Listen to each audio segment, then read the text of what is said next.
Hi and welcome to The Winning Factor. I'm Alan Aitken, and on this show each week we take a look at some upcoming races in Hong Kong and try to isolate an angle to the race that might be the path to finding the winner.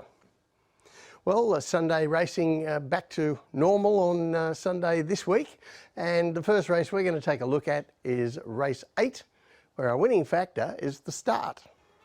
So this is the day's fast class race, a class 2 over 1400 metres, a cup race, and some talented, very honest types like Tully Begiel, Gummy Gummy, Superb Boy, even Find My Love and Drombeg Banner will have friends, and even Good Luck Friend might have a fan or two.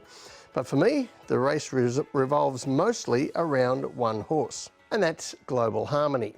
And here's why. This is back to race 304 on New Year's Day, orange colours, gate 1, Global Harmony. Not the best away, but he's never shown a lot of early speed at the best of times, and it's no surprise he's third last settling. But up ahead he has a perfect race shape unfolding. So the perfect race shape for a back marker, good speed early, not so quick that he gets too far from the leaders, but quick enough that the leaders are spending some energy. And then, as you can see on the heat map, an anchor drop from the 800 metres to 400 metres, which has a concertina effect on the field, bringing the back runners much closer to the leaders without them having to spend any energy to make up the margin. So that positive, well, it is slightly negated here. As you can see, Global Harmony has some traffic to negotiate to get clear, but by the 200 metres, he has only 3 lengths to make up and does it very easily on the line. Well, that was in Class 3, and it was certainly the win of a horse who's going to make an impact in a better class race, which he did at his next start, but not in a good way. This is race 359, and there's not much to show here. He's in gate 3, the race starts, but Global Harmony just stays there and takes no part. Well, not ideal if you backed him, and certainly a headache for his trainer, and the stewards sent him back to the barrier trials as a result of that. And trainer David Hayes also made a couple of tweaks. He changed the cheek pieces for blinkers on the horse and threw champion jockey Zach Purton on as well. So we're not going to show you the whole of his 2 trials since. We know how fast he can run, but he was there for the start, and that's what we're there for as well. So the first of the trials was on January 26, gate 1, and a collective sigh of relief as Global Harmony jumps well in the new headgear and even has the cheek to slide through into the first 3 in running before a close second without pressure behind smart sprinter Seasons Wit. Then he had to trial again on February the 6th, and his second test, Hayes sent him down the straight 1,000 metres. He jumps well again, the pace is sharp and he's further from the leaders, but again runs second, this time to California Spangle, without any pressure. So he's passed those tests, and hopefully that's it for that standing there at the start. Now, we're not expecting miracles. I certainly don't expect to see him up as close as we did in that first trial after the early stages. He's never really had that much gate speed, but even without gate speed, Sunday's race doesn't look too negative on the map. We have a dedicated leader here in gate 1, Drombeg Banner. He races well in front and races well by setting the type of speed that means his rivals are not really thinking about challenging his position, because there are horses here who could do that if they chose to. Superb Boy and Good Luck Friend in particular have pace, and there are others with more difficult barrier draws who might be tempted if the pace was slow to drive forward. So the speed looks a worthwhile one, a tempo that won't kill the front runners, but will still give a big finisher a chance to get into the race from the back. So the tip in race 8, Global Harmony. His winning factor, the start. Well, that's the part that he's got to get right. The January 1 Global Harmony we saw would be very tough to beat in this race. The January 21 version, not so much. So I don't know if it was the blinkers, the change to Zach Purton, or just having a better day. But the Global Harmony that we've seen at the barrier trials is very tough to beat in this race. The other race I want to take a look at is race 9, and our winning factor here, the course.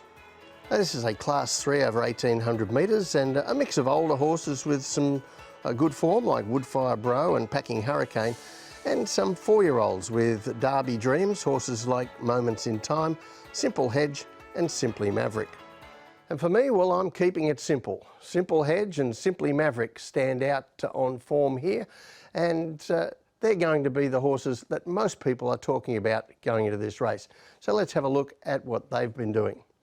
Firstly, race 387. This is Simply Maverick, gate 6, pink colours with white sleeves, and he jumps okay, and we have seen him ridden on pace quite a bit, but the initial speed here is quite sharp, and his jockey Andrea Atzeni takes a more conservative approach, steadying back, but then he's forced to come out 3 wide in the second section when the pace drops sharply. This was a very strange stop-start sort of a race. From the 800 metres, Atzeni, still 3 wide, but with cover, starts working forward again as some of the runners make early moves, but those leaders have a price to pay for that later, and Simply Maverick descends as they tire and puts them away with comfort. Well, a few days later, we saw Simple Hedge stepping up from 1,600 metres for the first time at 2,000 metres, and there was certainly nothing stop-start about this. This is race 392. He's in gate 1, light blue and yellow colours, and Simple Hedge jumps well. He's fairly handy in the short run to the first turn, but then Arrival on Sunday, Enigma works over to find the front and then puts the pressure right on through some very quick sectionals in the middle stages. This is the kind of thing you can get over 2,000 metres with that need for horses to get across early from tricky wider draws. And Zach Burton just lets it happen, lets the leaders run, and is happy to give a start. But Simple Hedge applies himself well as the leaders slow down and then stop, looming to win. But Ka Ying Generation is just too tough in the run to the line. No shame in that, because Ka Ying Generation had group form up to 2,400 metres in Ireland, and he really would have relished a tough stoush like that. Simple Hedge, it was his first go beyond 1,600 metres, and I thought he came through it with flying colours. So, as I said, we're keeping it simple. Simple Hedge, Simply Maverick, and then it dawns on you, they've got the outside gates. So let's take a look at what that means. Now, on the map, there are some horses with tactical speed inside, and we have that leader again, Enigma, to bowl them along. Although I would reiterate that leaders usually don't run as fast at 1,800 metres because of the 1,000 metre run to the first turn. Nobody is usually in that much of a hurry to get home. It is something we see have a bearing every season on the difference between the Classic Cup and the Derby for the 4-year-olds.